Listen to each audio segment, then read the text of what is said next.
Os Estados Unidos foram um dos primeiros países na história do mundo onde os judeus receberam direitos iguais. George Washington acolheu os judeus como cidadãos, e nos séculos seguintes, judeus de destaque conquistaram espaço em todos os campos da vida americana. No entanto, os judeus na América também enfrentaram condições brutais em fábricas, pressão para se assimilarem, regulamentações antissemitas e até linchamentos. Como os judeus americanos acharam um lar em uma terra tão contraditória?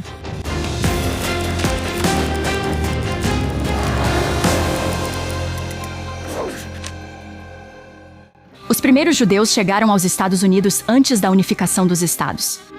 Quando Portugal expulsou os holandeses do Brasil em 1654, um grupo de 23 judeus fugiu para Nova Amsterdã. Peter Stuyvesant, diretor-geral da colônia, tentou expulsá-los. Após 3 anos de disputas legais, eles puderam se estabelecer em Manhattan, contanto que não construíssem sinagoga nem concorressem a cargos públicos. No século XVIII, judeus da Alemanha e da Polônia cruzaram o Atlântico em busca de um novo lar e se juntaram ao fervor revolucionário da independência americana. Diante desse apoio, o presidente George Washington enviou carta à congregação hebraica de Providence, Rhode Island, que os filhos do descendência de Abraão nesta terra sigam merecendo e desfrutando da boa vontade dos demais habitantes. Enquanto todos possam sentar-se em segurança debaixo de sua própria videira e figueira, e ninguém haverá para lhes causar medo. As lideranças americanas nem sempre foram tão acolhedoras. Em 1862, o general Ulysses S. Grant expulsou todos os judeus de sua zona de guerra com acusações frágeis de especulação de guerra, apesar do fato de que o próprio pai de Grant trabalhava com empresários judeus. Felizmente, Lincoln interveio dizendo que não gostava de ouvir uma classe ou nacionalidade ser condenada por causa de alguns pecadores. Depois, Grant repudiou a ordem e foi o primeiro presidente a ir à inauguração de uma sinagoga. As comunidades judaicas na América prosperaram em meados do século XIX. Só em Nova York, a população judaica disparou de 6 mil em 1826 para mais de 50 mil em 1850. Judeus como Marcus Goldman e os irmãos Lehman construíram gigantes financeiros, enquanto Lazarus Strauss e os irmãos Bloomingdale criaram lojas de departamento extremamente bem-sucedidas. Enquanto esses homens formavam uma visão de sucesso judaico, uma grande onda de imigrantes judeus pobres começava a chegar. Em 1881, o assassinato do czar Alexandre II precipitou centenas de pogroms antissemitas violentos e a expulsão de judeus das aldeias russas. Essa perseguição forçou mais de 2,5 milhões de judeus russos a fugir para a América. Nos Estados Unidos, judeus foram centrais na indústria têxtil e nos movimentos políticos que a contestavam. As oficinas de costura que cobriam o East Village e outros bairros judeus eram lugares brutais e exaustivos, onde o tecido seco podia pegar fogo como uma caixa de fósforos, como no famoso incêndio da fábrica Triangle Shirtwaist, que imou até a morte 146 trabalhadores. Oficinas de costura brutais e cortiços imundos forçaram os judeus a encarar o enorme abismo entre suas vidas e o sonho americano, e muitos deles decidiram agir. Emma Goldman inspirou trabalhadores falantes de Yiddish a fazer greve, enquanto Abraham Cahan, editor do Jewish Daily Forward, tornou-se um farol para a luta da classe trabalhadora. Embora judeus fossem pilares dos movimentos socialistas e anarquistas em Nova York e no país, muitos também atuavam dentro do sistema. Oscar Strauss tornou-se o primeiro membro judeu do gabinete em 1906, e Louis Brandeis foi nomeado o primeiro juiz judeu da Suprema Corte uma década depois, tornando-se o primeiro juiz a defender a liberdade de expressão e o direito à privacidade. Enquanto os judeus influenciavam a política e economia dos Estados Unidos, os Estados Unidos também moldavam o significado de ser judeu.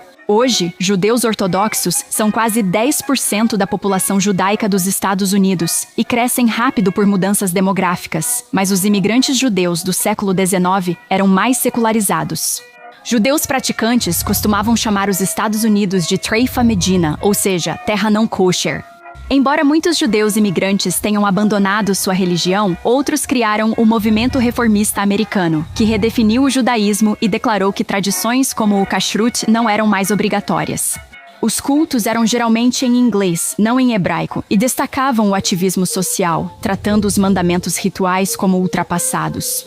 Em 1885, um grupo de rabinos influentes reunidos em Pittsburgh declarou que os judeus reformistas só precisavam seguir a ética da Torá e não seus mandamentos ou rituais. Reagindo a esse rompimento com a tradição, um grupo de rabinos fundou a Associação do Seminário Teológico Judaico para preservar o conhecimento e a prática do judaísmo histórico. A escola se tornou a fonte do novo movimento conservador, que abraçou a observância da Torá, mas permaneceu aberta a inovações na lei judaica. Por exemplo, na década de 1950, eles começaram a permitir que judeus dirigissem até a sinagoga no Shabat, e na década de 1980 começaram a ordenar rabinas. À medida que esses movimentos cresceram e mudaram, desenvolveram uma compreensão própria do que significava ser judeu nos Estados Unidos. Mesmo fugindo para os Estados Unidos para escapar da suspeita e do ódio na Europa, os judeus ainda enfrentaram antissemitismo. Judeus eram barrados em clubes, rejeitados em hotéis e excluídos de algumas profissões, enquanto Harvard e outras universidades criaram cotas para limitar sua matrícula. Em 1913, esse preconceito se tornou mortal, depois que um homem chamado Léo Frank foi falsamente condenado pelo assassinato de uma garota de 13 anos, apesar de um álibi irrefutável e da confissão de outro homem. Quando o governador reconheceu a clara inocência de Léo Frank e comutou sua sentença, uma multidão invadiu a prisão, sequestrou Frank e o linchou ao enforcá-lo numa árvore. Os preconceituosos tentaram barrar totalmente a entrada de judeus no país. Nativistas aprovaram a Lei Johnson-Reed no Congresso em 1924, que restringiu severamente a imigração de judeus da Europa Oriental, enquanto proibia completamente a entrada de imigrantes de alguns países asiáticos e africanos. Em suas memórias premiadas com o Pulitzer, Henry Adams, neto de John Quincy Adams e apoiador da Liga de Restrição à Imigração, afirmou que queria manter fora o furtivo Jacob ou Isaac, ainda exalando o cheiro do gueto, rosnando um estranho Yiddish.